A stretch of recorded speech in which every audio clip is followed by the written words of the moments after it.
This is going to be a video tutorial on how to stop redirects in the Google Chrome web browser. I will be using a desktop PC for this. Let me jump over to my browser here.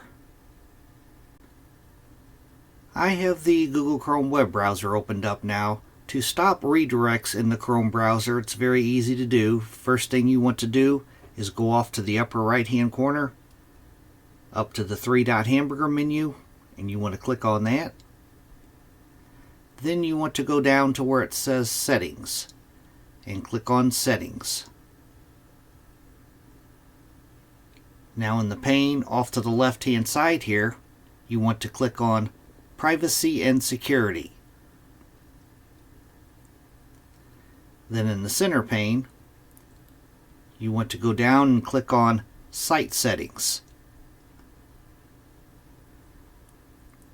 Then you will scroll down the center pane, and in the content section, right down here, Popups and Redirects. You want to click on that. Then right up top here, default behavior, sites automatically follow this setting when you visit them. If the top one is toggled on, sites can send pop-ups and use redirects. To disable that, to stop them, you want to toggle on this bottom one. Don't allow sites to send pop-ups or use redirects. Toggle on that bottom one there. That is how to stop redirects in the Google Chrome web browser. Thanks for watching.